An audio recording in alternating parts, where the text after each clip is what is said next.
Selamat siang anak-anak. Bagaimana kabar kalian hari ini?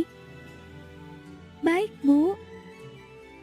Anak-anak, kali ini Ibu akan menjelaskan mengenai gaya dan gerak. Tapi sebelumnya Ibu mau bertanya, apakah kalian tahu apa itu gaya dan gerak? Tidak tahu, Bu. Baiklah, kalau begitu Ibu akan jelaskan.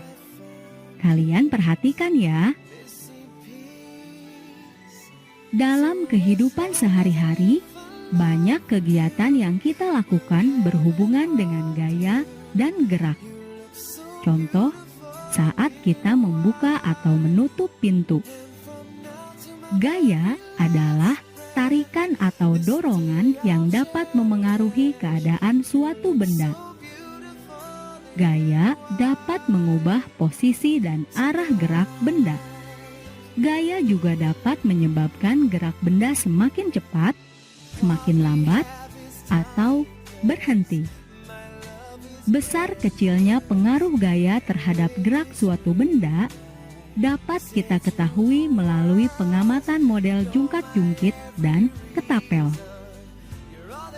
Jungkat-jungkit.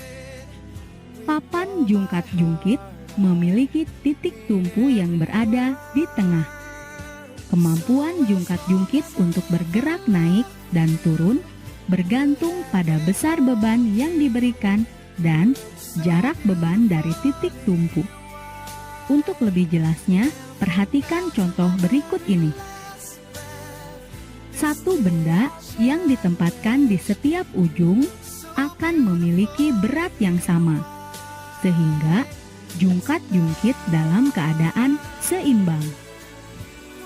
Jika sebuah beban ditempatkan di ujung dan di tengah masing-masing bagian jungkat-jungkit, maka benda yang berada di ujung akan lebih berat daripada benda yang ditempatkan di tengah salah satu sisi jungkat-jungkit. Jika pada bagian tengah jungkat-jungkit tersebut ditambahkan satu buah beban lagi, maka jungkat-jungkit itu dapat menjadi seimbang, karena besarnya gaya pada kedua sisi sama. Jika satu sisi diberikan satu beban dan sisi lain dijatuhkan beban lainnya, maka gaya yang terdapat pada kedua sisi tidak akan sama, karena gaya pada benda yang dijatuhkan akan lebih besar daripada benda yang diam.